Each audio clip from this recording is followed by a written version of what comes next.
తనకి వివాహం కాదేమో, రాచరికంలో బయటపడిపోతుందేమో, 10 మందిలో అల్లరైపోతానేమో అని పుట్టిన బిడ్డని, ఇంకా కళ్ళు తెరవని బిడ్డని పాలు కావాలమ్మా అని అడగడం కూడా చేతకాని బిడ్డను నీటిపాలు చేసింది ఈ తల్లి. ఆవిడికి భగవంతుడు ఎంత కర్మ పెట్టాడు అంటే, నువ్వు పుట్టిన బిడ్డని ఏం ఆలోచించకుండా గంగపాలు చేసావు కదా, ఆ బిడ్డ దగ్గరికి వెళ్ళి నా 5 కొడుకుల్ని బతికించమని యాచించు అని రాశాడమ్మా. కర్మ అంటే అలా ఉంటుందమ్మా. కన్నరాయుభారంలో జరిగిందా లేదా? మనకి జరగదా?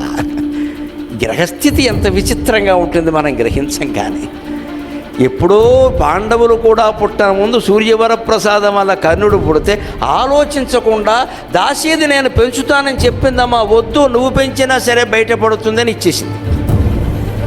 ఇక్కడ దాసి ఉంది, ఆవిడ పెంచుతానని చెప్పింది.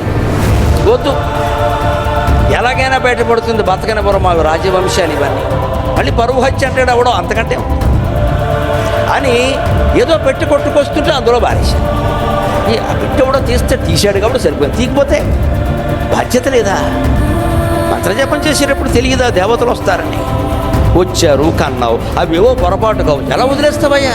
అవసరమైతే ఆ పెళ్లి మానేయాలి, ఆ వంశం మానేయాలి, నా బిడ్డ సూర్యవర ప్రసాదం అని బహిరంగంగా ప్రకటించాలి. ఏదో మానవులతో సంబంధాలు పెట్టుకుని కన్నవాళ్ళనే ప్రకటిస్తారే, దేవతా సంబంధాన్ని ప్రకటించడానికి మొహమాట పడవలసిన పని ఉందండి. తన పరువు కోసం మొహమాట పడింది. అందుకే కుంతికి భగవంతుడు ఎటువంటి గతి కల్పించాడంటే, కృష్ణుడు ఏమీ ఎరగనట్టుగా వచ్చి, అత్త నేను ప్రయత్నం చేశాను, కర్ణుడు లొంగలేదు, నువ్వు వెళ్ళి అన్నాడు. ఎందుకంటే ఆయనకి చేతకా కాదమ్మా, ఆవిడ వెళ్ళినా పని జరగదని తెలుసు. ఈ కర్మ ఈవిడ అనుభవించాల్సిందే తప్పదు. కర్ణుడు ఏం నేరం చేశాడని వదిలేస్తారండి పుట్టిన బిడ్డని? పెద్దయ్యాక దుర్యోధనుడితో స్నేహం చేశాక ఆయన దుర్యోధనుడిని సమర్థించడం తప్పు కావచ్చు, వస్త్రాపహరణం జరుగుతుంటే వ్యభిచారి అయిన ద్రౌపదిని నిందించవచ్చు, అవన్నీ తప్పులే కావచ్చు. కానీ పుట్టిన పసిబిడ్డ ఏ నేరమూ చేయలేదే. పిల్లలు లేనివాళ్ళు లేరు అని చచ్చిపోతుంటే ఉన్నవాడిని సహజ కవచ కుండలాలతో పుట్టిన వాడిని బంగారు కొండ అంటామే. మన పిల్లాడు ఎంత దరిద్రంగా ఉన్నా బంగారు కొండ అంటామే. కర్ణుడు నిజంగా బంగారు కొండ అండి. బంగారపు కవచమా, బంగారపు కుండలాల అలాంటి బిడ్డను వదిలేస్తారా? లోకాన్ని ఎదిరించి అయినా పెంచుకోవాలి తప్ప. ఈరోజు భాషలో చెప్పాలంటే ఇష్టం వచ్చిన భోగాలు అనుభవించేటప్పుడు ఏ మాట లేదా, దాని ఫలితాన్ని మాత్రం మనం తోసిపారేస్తామా?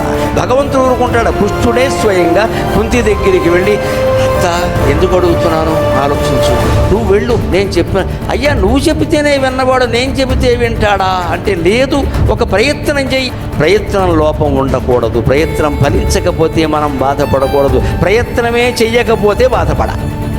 అందుకే వెళ్ళమంటే కుంతీదేవి ఏమైందంటే, గొట్టుముక్కల రామకృష్ణ గారని కాకినాడ దగ్గర పెద్దాళ్ళలో ఉండేవాడు, మహానుభావుడు, గొప్ప అవధాని. ఆయన కుంతి మీద గొప్ప కావ్యం రాశాడు, కుంతి మనోవేదనలన్నీ కూడా. ఆయన అంటాడు, కృష్ణ నాకిది యోగమా శిక్ష నాకు వేస్తున్నదంటే, ఒక నవ్వు నవ్వాడు కృష్ణ పరమాత్మ. రాముడు అయితే స్పష్టంగా చెబుతాడు, కృష్ణుడు నవ్వుతాడు అంతే, అందులో 100 అర్థాలు ఉంటాయి. ఇది శిక్ష అంటే వెళ్ళవమ్మ, ఆ మాటలన్నీ ఎందుకు, శిక్ష ఇవ్వండి. వదిలేసిన కొడుకు దగ్గరికి, తానే నీటిలో పారేసిన కొడుకు దగ్గరికి వెళ్ళి ఏమడగాలి? వాడిని బతకమని కాదు, వాడు మన పక్షానికి రమ్మని కాదు, రానంటే కనీసం పాండవులను చంపనని వాగ్దానం చేయి. ఎంత స్వార్థం, ఎంత స్వార్థం! ఏ తల్లినా ఇలా ప్రవర్తించచ్చా? కరుడేం లోకుగా దొరికాడా? ఒకటి ఉన్న బిడ్డను నీటిలో పారేస్తావా? వాడేదో సొంతంగా ఎవరి దగ్గర చదువు నేర్చుకుని వాడేదో పరాక్రమం సంపాదించుకుంటే, ఆ పరాక్రమం అంతా పాండవులను చంపడం కోసమే అన్నట్టుగా వాడు ప్రతిజ్ఞ చేస్తే, ఆ ప్రతిజ్ఞ కూడా తప్పి నీకు పుత్రదానం చేయమంటావా? ఏమి స్వార్థం అండి! దీన్ని కూడా తట్టుకున్నాడు కర్ణుడు. అందుకని కర్ణుడు దానవీర సూరకర్ణ, నేను నమస్కారం చేస్తాను. మహోదాత్త మహా ఉదారంగా ప్రవర్తించారండి చాలా విషయాల్లో. అసలైన ధర్మం చర్చ వచ్చినప్పుడు నేను ఎట్టి పరిస్థితుల్లో మంచో చెడ్డో ఏదైనా కానీ దుర్యోధనుడికి మాట ఇచ్చా, మాట కట్టుబడతానని చెప్పాను. అందుకు మనం కర్ణుడిని మెచ్చుకోవలసింది.